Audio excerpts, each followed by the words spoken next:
I still remember the sound more than anything. Not the engines, not the turbulence, but that sharp, desperate crying that cuts straight through your chest and refuses to let go.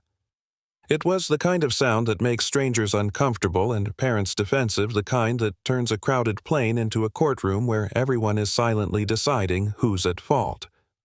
And somehow, even though I was sitting all the way in the back, that sound felt like it was aimed directly at me. Here's the thing, though. That night wasn't supposed to matter. I was nobody important. 16 years old, flying economy for the first time in my life, wearing a thrift store jacket with a broken zipper and carrying a backpack held together with duct tape.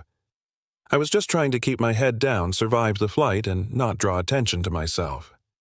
Because attention, in my experience, rarely meant anything good. The baby had been crying for hours. People were sighing loudly, rolling their eyes, whispering things they wanted the parents to hear. At one point, a man near the aisle muttered, "This is why kids shouldn't be allowed on planes," like the baby could understand English and decide to stop. I watched the flight attendants try everything. Smiles, stretched thin voices, polite but tired. Nothing worked. Nothing. And then I saw him. First-class seat near the window. Expensive suit, wrinkled with stress, jaw-clenched, eyes red like he hadn't slept in days. He kept standing up, rocking the baby, sitting down again, checking his watch, rubbing his face like he was trying not to fall apart. The people around him were not kind. One woman leaned over to her friend and said, loud enough to be heard, "Money can buy a lot of things, but apparently not good parenting." That one stuck with me, because I knew that look on his face. The helpless one. The look of someone being judged in public, stripped of all their status, reduced to a problem everyone wants gone. I tried to ignore it. I really did. I opened my notebook and stared at numbers that refused to make sense anymore. But the crying didn't stop, and something inside me started pulling the same feeling I'd had years earlier when my little brother used to scream all night in our one-room apartment while the neighbors banged on the walls. Back then, I learned the hard way that sometimes you either step up or things just keep getting worse. For almost an hour, I argued with myself. Who do you think you are? Stay in your seat. You don't belong up there. They'll think you're trying to scam them or worse. People like us don't walk into first class unless we're serving food or cleaning up messes. That's the rule I'd grown up with, even if nobody ever said it out loud. But the baby cried again louder this time, and I closed my notebook. When I stood up, a few people looked at me like I'd broken some unspoken law. The flight attendant stopped me at the divider, polite but suspicious.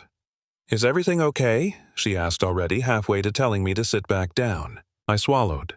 "I think I can help with the baby," I said quietly. She blinked, clearly not expecting that. "Are you traveling with them?" "No, ma'am, but I've dealt with colic before, a lot." She hesitated, then glanced toward first class where the man was standing again, bouncing the baby with no rhythm left in his arms. Finally, she sighed. "Let me ask him." I didn't get the chance to be nervous.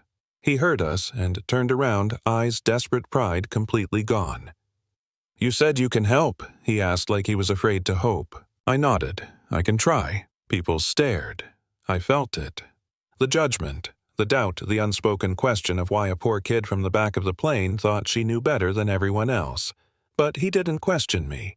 He just handed me the baby. The moment I took her, I felt how tense she was. Tiny body, stiff breath. Shallow cries, sharp and uneven. I adjusted my grip, supported her back, applied gentle pressure the way I'd learned years ago out of necessity, not textbooks. I started humming low and steady, the kind of tune you feel more than hear. The crying slowed. Not all at once. First it turned into hiccups, then whimpers, then nothing. The silence was so sudden it felt unreal. The baby's eyes opened calm, curious, like she'd just woken up from a bad dream. Her tiny hand wrapped around my finger, and just like that she was okay. You could feel the shift in the cabin. People who'd been glaring now leaned forward. Someone actually clapped before realizing that would be weird and stopping halfway. The man just stared at me, mouth slightly open. "How did you do that?" he whispered. I shrugged, suddenly very aware of how young I sounded. My brother was colicky. Doctors were expensive, so I figured it out. That was it. No magic, just practice patience and a lot of sleepless nights. That should have been the end of it. I should have handed the baby back and gone to my seat, another invisible moment in a life full of them. But he didn't let me go. He asked my name, asked where I was headed. When I told him I was flying to compete in an international math challenge, he looked at me like I'd said I was going to the moon. Over the next few days, my life bent in the ways I didn't see coming. He offered me work, real money, more than my mother made in months to help care for his daughter while he handled meetings overseas. I hesitated. Not because I didn't need it, God knows I did, but because I'd learned early that favors from powerful people often come with invisible strings. What changed my mind wasn't the money. It was the way he listened when I talked about my goals, about wanting more than survival, about proving that kids from neighborhoods like mine weren't broken, just overlooked. For the first time, someone with power didn't talk over me or down to me. He took me seriously. The competition itself was brutal. Rooms full of kids who'd had private tutors since kindergarten, calculators that cost more than my family's rent, confidence that came from never being told you didn't belong. I was underestimated more times than I could count. One competitor actually laughed when he saw my notes and said, "Did you really qualify with that background?" I smiled and said nothing, because I'd spent my whole life being laughed at, and I'd learned something important. People who underestimate you give you room to move. When the final results were announced, my name was called last. First place. The room erupted. Cameras flashed. Judges shook my hand.